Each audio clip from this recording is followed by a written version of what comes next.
Hello there, vinyl community, and hello there, JörgenS TechHead. This is a response to your 100 subscribers contest, and 100 subscribers. Hopefully I will get there one day myself, but it's definitely a lot of subscribers, and congratulations to reaching that point. And here are the votes of the Swedish jury. Just kidding. Uh, I thought your questions about listening habits and collecting habits were very interesting, and I thought I was going to give you some answers. And I'm going to start right away with how do I listen to records? Well, take a look at how I organize this. You see, here is my record player, and here is my desk, and it is organized like this for a reason, and that's so I can listen to records and work with the computer at the same time. And many years ago, I think it was about maybe 7-10 years, that shelf was not there. I bought that one a year ago maybe. The record player was back to the wall where the shelf is today. And for some reason I felt that I didn't listen to records as much as I wanted to, because I was a little bit lazy getting up and turning aside and getting back to my seat.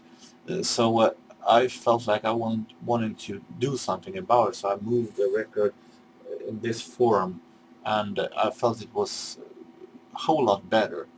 So I can work and flip inside when the one side is finished played, and going back, and then when I have uh, listened to it, sometimes before I listen to it and after it, I register it on my database on Access, and after I have listened to it, if it is a pop album or in the pop style, I write a review about it and post on my webpage, Retrogalaxen. Or if this is a really good album, I also post it on Stuff in Skiv Guide, my blog. And that is my listening habit. To be able to listen to it and hear the music, and at the same time get your opinions about it, and then writing my opinion about it, and give a tip to others about whether it's a good album or a bad album. I like that very much, actually. It's my way to spread the good word of music. Uh, do I listen immediately or combined with old records? The problem is that I, besides records, also collect old radio shows from Swedish radio, and sometimes I have a little bit of trouble getting a balance between listening to old radio programs and listening to records. Radio programs is, as I said before, a very good way to discover new music and new artists to collect. And sometimes the listening to the radio shows tend to get a little bit overhand, and sometimes I listen more to records. So unfortunately, that makes that uh, problem that I get a little behind in my listening schedules of the records. I get a little bit behind in listening, and I thought, well, a couple of years ago, that I was not going to get behind. I'm going to listen to every record that I buy. And then the record collector friend of mine said, "Hey, forget it. You're going to get behind. You're going to realize that you're buying so much that you don't have time listening to every new album that you buy immediately." And unfortunately, he was right. So I'm trying to listen to new albums in first hand, because those are, of course, new music that I haven't heard before. Uh, and of course, I also do it for my webpage and my blog. Then, of course, sometimes when I feel like it, I'm putting on a classic also. Uh, Unfortunately, that leaves some records that are an okay album. Maybe not the band's best album, but an okay album. Those kind of records are sometimes tend to be a little bit forgotten, unfortunately. But I'm trying the best I can to go through to keep in touch with most of the albums that I have. But in first hand, I listen to new records that I buy. And of course, I listen to also singles very fast, of course, because those are very, it doesn't take too long to listen to those when it's only one song on each side. How often do you listen to your new records? What are important, to own or to listen? Normally I listen to the record once. I know there are some albums that you have to listen to a couple of times to get into, but normally I listen to them once. As I said, I have very much things that I'm trying to listen to. Then of course it depends on how good the album is. If it's a really, really good album, I'll listen to it many times. However, it's very interesting how much more time you have as a child listening to music. When I was a child, I could listen to an album 1,000,000 times. Maybe not that much, but many, many, many times. But right now, when I'm an adult and having so many things to listen to, all of a sudden I don't have the same time to listen to the same album as much as I want to. But I try to listen to them as much as I can. But normally it is once to begin with, and then I hope to have time to listen to more. And both listening and owning it are important to me. It goes hand in hand in my opinion. And more about that later. How guilty do I feel about not listening to my collection? How easy is it to browse through my collection and listen? When it comes to listening to the collection itself, I don't feel that guilty. As long as I've heard the album and knows what was on it, then it's okay, but I can accept it.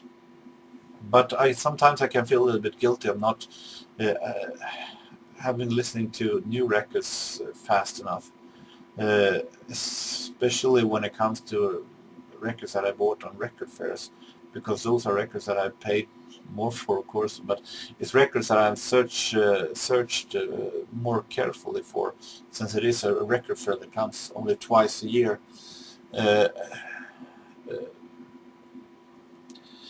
So I really hope to be able to go through all of them one day, but somehow I'm always getting behind the listening schedule. However, it's very easy to browse through my collection. As I said, I have them on database. I also have a pretty good knowledge in the music rooms, the music shelf where I have each style. It's sorted in style order, genre order, and within that in alphabetic order. So I have a pretty good. I can find in my collection very easy. What is important? Why do I collect records? Is it for value, music, physical or item, or sound quality? I brought that up a bit when I did my introduction video, but I'll be happy to say it again. I collect mainly for the music. Of course, I'm very happy if I found an album that is very special, very odd release or something like that. The Pet Shop Boys bootleg that I showed in my last video, I was very happy to have. I'm very proud of them, but the most important albums, the most important thing is what's on the album. To me, that album, the music on that album is just as valuable to me as the Pet Shop Boys' ordinary studio albums, for instance. I collect for music, and of course, if it is a sleeve without a sticker or something like that, or if it is an album that maybe seen a little worn out, I pick, of course, the cleaner one. But as long as the record itself is in good shape and the music is good, I can also accept of buying the little more worn out with a sticker if it is that one that I have to that I had to choose on. But as I said, the music is the most important thing for me. I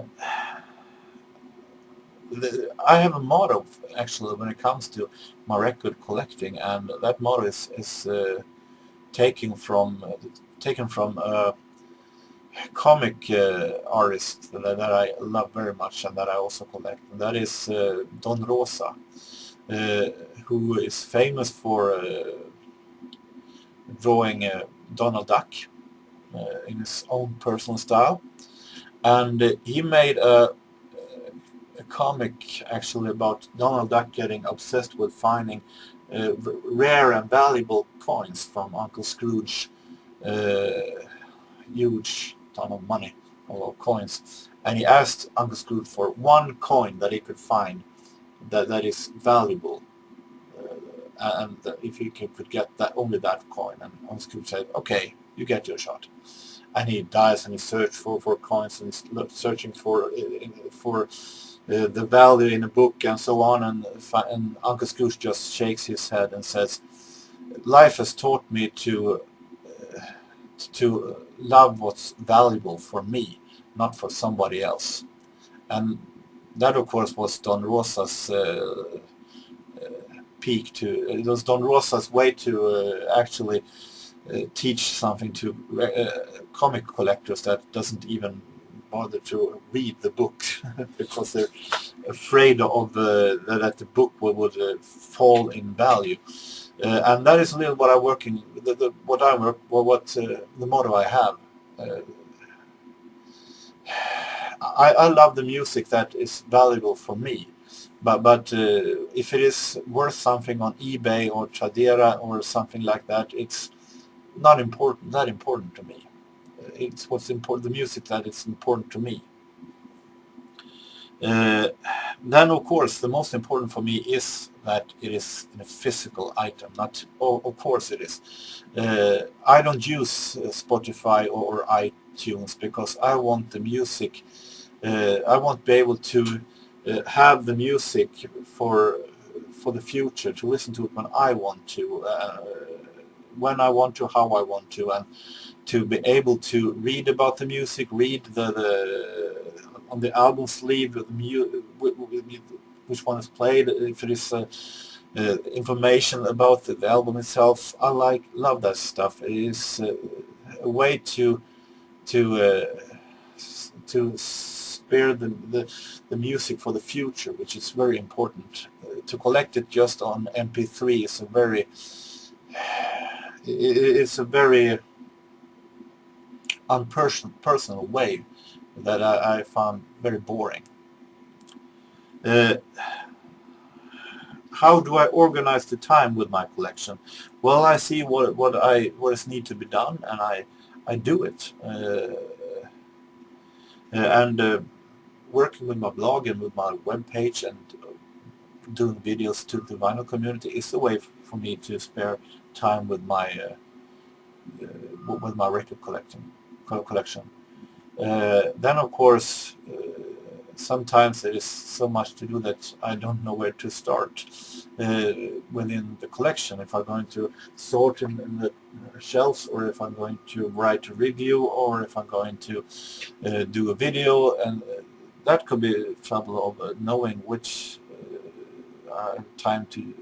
which one of those I'm going to take time to do first. But when it comes to finding time of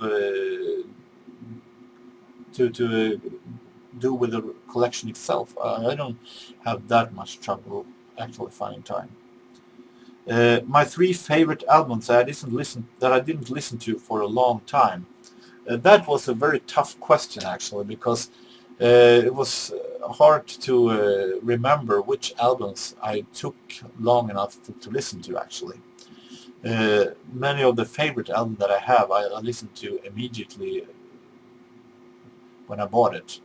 Most of them are also that old in my collection, that from the time when I didn't collect as much as I do right now. And back then I listened to the records immediately.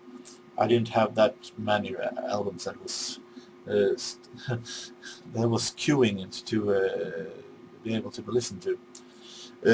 But I found 3 albums actually that that came to my mind actually, that I've found very, very, very good.